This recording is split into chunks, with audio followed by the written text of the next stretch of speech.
Hi, everybody. Andrew Hopkins back again. I am now doing a third review for the movie Homeward Bound, The Incredible Journey, made in 1993. I'm going to get right into it. The movie is about these three animals, a golden retriever named Shadow, an American bulldog named Chance, and a Himalayan cat named Sassy. Now, their new family, their family, Chance's new family, he explains that he was at the pound and adopted out to this family. And this family included Shadow, the old wise golden retriever, and Sassy, the cat who really just does not like Chance. And we are seeing a wedding of the family's matriarch and her new husband with their three kids, Peter, the oldest boy, Hope, the middle daughter, and the youngest, Jamie, who supposedly belongs to Chance. And we see that Chance is getting into a lot of mischief. He's ripping up clothes. He's chasing Sassy around the house during the ceremony. Shadow's like, wonder if I can get that dog stuffed, when Chance is by the turkey trying to sneak a bite. And we learn that family is relocating themselves to California for their new stepdad's job. And they are going to be dropping off the animals at a ranch of a college friend of their mom's who's going to watch the dogs and cat while they are in California. And it makes Shadow very depressed because he doesn't like being away from his human Peter. They are extremely close. Hope is very sad to leave his Sassy behind. That's the cat. And Jamie is hoping that Chance doesn't forget him. And Chance is very sad at first, but he takes advantage of this to go on adventures around the ranch, like scaring the chickens, smelling all these pigs and horses and stuff. And the owner of the ranch, she is heading on a cattle drive, and she is going to be leaving the dogs and cat behind with her neighbor, Gary. I'm sorry, Frank. Gary is the actor's name.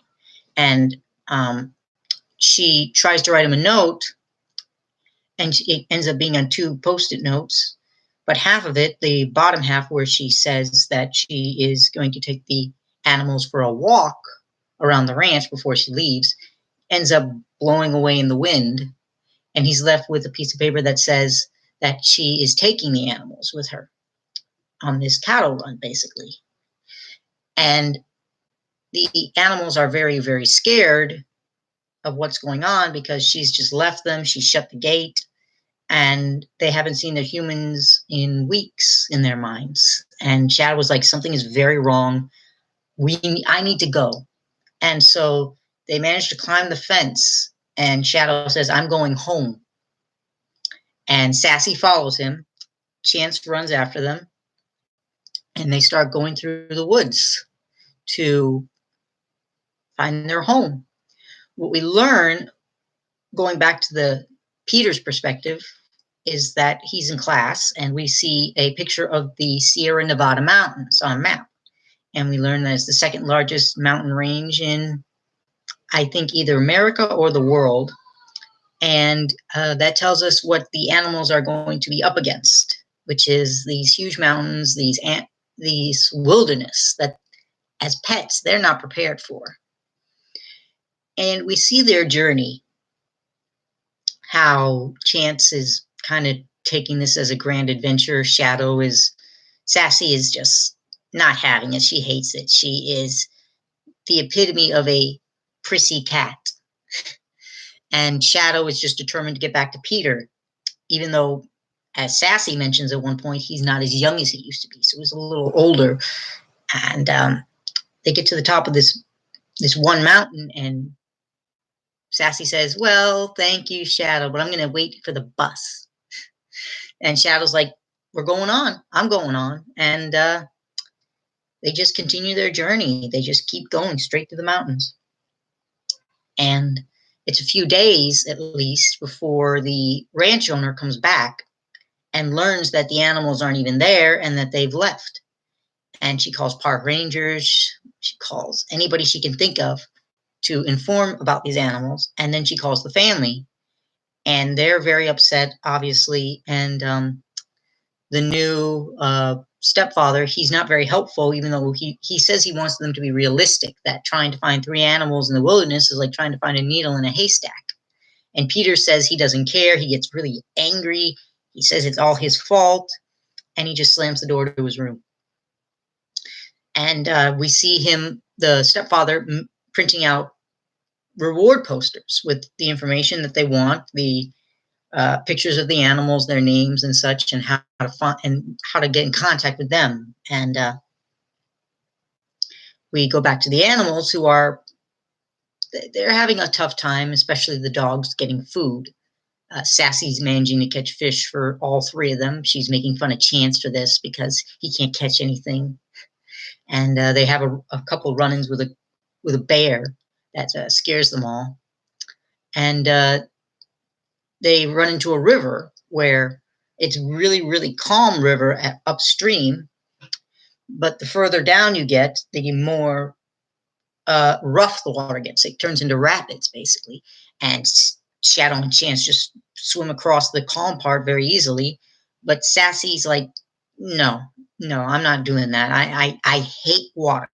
Like, we all think of cats hating water. Sassy's the epitome of that. And so she heads downriver and sees this old kind of beaver dam broken down and a lot of stepping stones that she uses to hop, jumping rocks.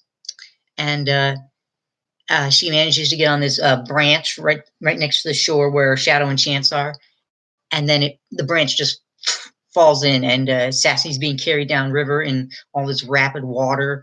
Shadow jumps in to go after her. Chance is following along the shoreline, but Shadow can't reach her in time. And she goes over this waterfall. Shadow makes it to the shore, barely. Him and Chance wait for her to come back. She doesn't come back that night. And Shadow has a deep conversation with Chance about how we're supposed to protect man. I brought her on this. This is my fault. And Chance, we hear his monologue that he saw Shadow as one of the oldest and wisest dogs at that point. And we cut to where we see this bird watcher who's kind of a hermit, it seems. He lives out in the wilderness in a cabin. He gets surrounded by all these animals that are, typically stay away from humans. They come to him, like deer, goats, birds, chipmunks, things like that. And he sees Sassy's body in the river along the shore, and he thinks she's dead. But when he picks her up and she makes a noise, he takes her home and starts treating her, getting her better through goat's milk, drying her off, feeding her, basically. And at the same time, Chance and Shadow, now on their own, are having a lot of trouble getting food. Like, they can't catch. Chance is given a chance to catch a bird. He fails. He gets a second chance to catch a rabbit, and he messes that up too. He says, give me a third chance. And he tries to catch like this crab, and it gets him here with his claw. And he's like, I don't want it. I don't want it. I don't want it. And it's referencing how Sassy got a shrimp, a piece of shrimp from her owner at the wedding. I don't want it. I don't want it. And it's pretty funny. And Shadow says Sassy would love to see this. And then we see them trying to catch more fish as they're talking about like hot dogs, broccoli.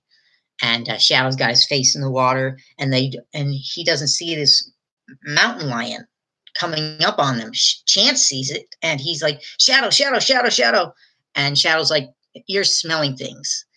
And then Chance says, Shadow, Shadow, Shadow. It's come again. And this time Shadow's like, young dog, just then run. They see it. They take off running. And they do outrun the cougar for the moment, but they are stuck on this like cliff's edge. And one thing that happened in the beginning of the movie, I apologize, is that Sassy and Chance, again, don't get along. Sassy gets put on the seesaw by her owner to wait right there while she goes and gets something. I forget what. And Chance runs out of the bushes in the backyard and runs towards the seesaw to catch Sassy. And she runs to the other side of the seesaw. And of course, that makes it tip up on Chance's side. And he jumps on that. Boom, boom. Sassy goes flying and lands in the sandbox, which she calls the big litter box. And that causes the boys a lot of laughter. They're like, they just love it. And so Chance tells Shadow, listen, the bones are buried in the backyard, and the remote control is under the seesaw. And Shadow's like, and he's looking at this rock that looks just like that, a seesaw. And he says, Chance, you're a genius. And Chance is like, no, I'm not. What's a genius? And they come up with a plan where Shadow lures the mountain lion in, running from it, and gets it to come on top of this rock while he stands behind it.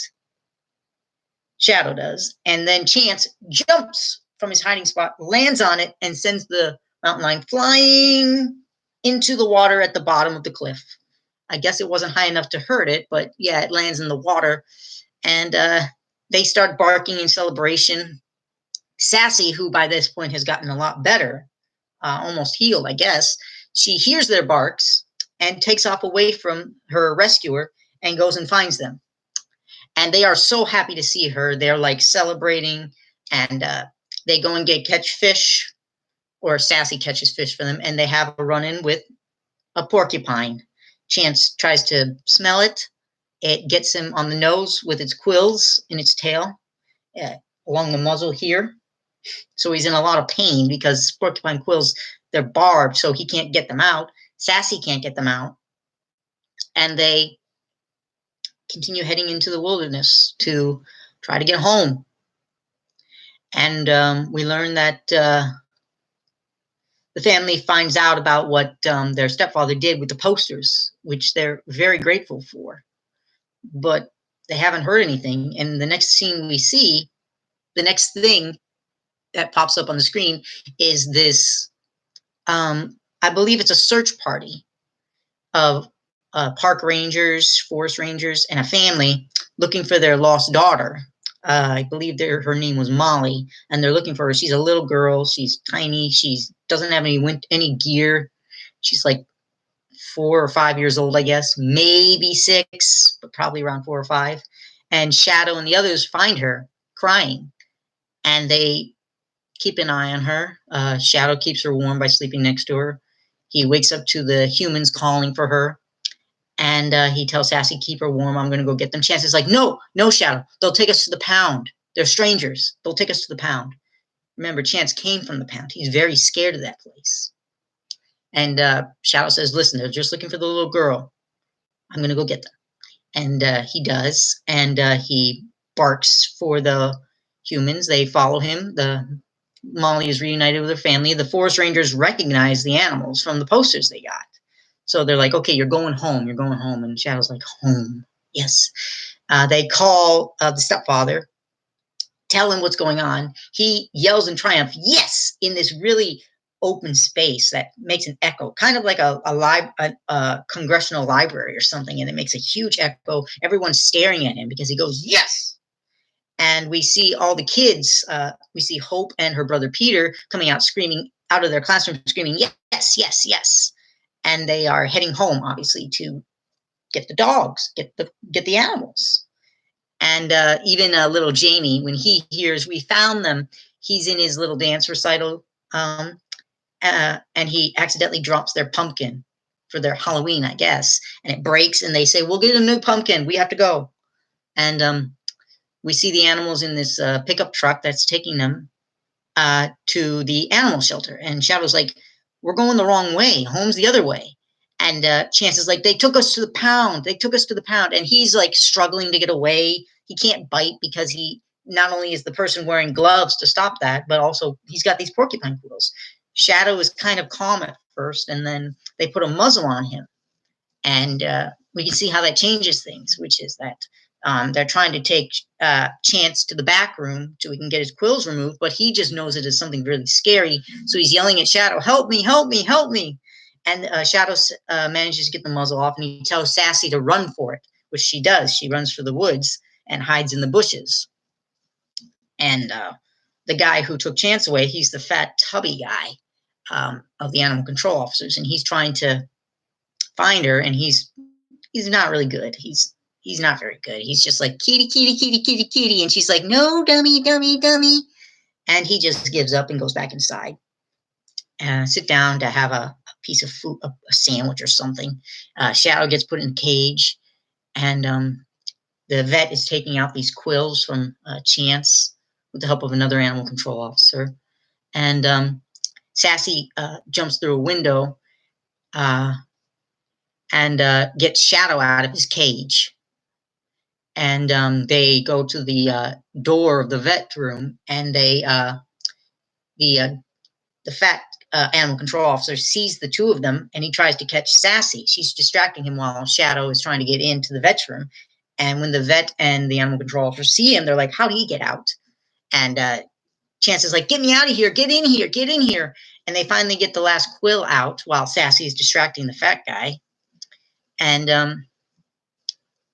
the animal control officer grabs the door to open it, and Shadow uses his entire weight to push him against the wall with the door, pushing the door on him, keeping him sandwiched between the wall and the door. And Chance makes a run for it with Shadow. Sassy at that point gets grabbed by the scruff of the neck by the fat guy. He finally manages to catch her. The dogs knock him over when they're running around the hallways. They head out the back, and they manage to dig under the fence. Sassy climbs over, gets through. She goes under the hole that's there. Shadow digs it up and gets himself through. Chance is trying. He gets stuck on the collar, and the big fat guy, he comes out and he grabs Chance by like his ribs and tries to pull him back. And Shadow's barking, and finally he just goes, ah! Much more fierce than that, obviously, and scares the guy enough that he falls over, and they get out before the other animal control officer can get there. And he's like, if I didn't know any better, I think they planned this. And we see the families driving up, and they're singing, and they're like, we got lucky, we can't believe this. And Shadow has a moment where they're walking away, and he's like, hang on just a second, I have a feeling we should go back. And Chance is like, go back to the pound, are you serious? And so they head away back home, and the family's like, we were so close, but they head back home because there's not much else they can do at that point. And so we see the animals crossing through the wilderness, and then we see them crossing over these rail tracks where we see this train that they just barely get missed by it. And they are going to walk through this deserted kind of area, and there's these wooden slats across this hole that when Shadow steps across it, it falls in, and he falls in too, and he hurts his leg. And again, he's an older guy, so he's not in good shape at this point, and it's a mud pit. Like, it's really steep. Chance and Sassy try to encourage him to climb up. He's trying and trying, but his leg is hurt, and he's too old, he says. And when he fails, he just stays there. And Chance slides down to him and says, I thought there was no way we couldn't make it because I thought you were too stubborn to quit. So try again. And Shadow's like, I'm just too old. You need to keep going without me. And the scene ends with Chance saying, I'm not going to leave you, Shadow. I love you, Shadow. And we see the family now getting ready for Thanksgiving dinner. And they are playing basketball. And all of a sudden they hear barking. And Jamie's like, it's Chance. I think it's Chance. The mom comes out and they all go, shh. And they hear the barking again. And then all of a sudden Chance comes running out of the bushes over this little hill. And they all run to him, especially Jamie. And he tackles Jamie, lifts him up and down and everything. And the whole family greets him. And then we hear meow, meow. And it's, of course, Sassy. And Hope is just so happy to see her. She's like, I'm never letting you go again. Never, never, never. And Sassy's like, oh, Hope, sweetheart, Sassy can't breathe. And we see Peter waiting, the whole family waiting. He's like, come on, Shadow, come on. Shadow doesn't show up. And Peter's like, he was too old. He was too old, and it was too far. He was too old. And the whole family's like, Peter, and he turns away. He's going back inside the house. And then the family is distraught, and Shadow appears over the hill again. And he is limping, but he's there. And the mom does, she gasps. Peter hears this, turns around, and he says, Shadow! And he runs to him, and Shadows runs to him, and they are so happy to see each other. Just, I missed you, I love you, from both of them. And we hear the monologue from Chance.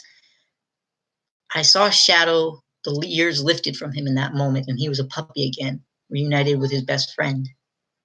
And we see the family heading in for Thanksgiving dinner with the animals. And Chance is like, at that moment, I felt part of a family.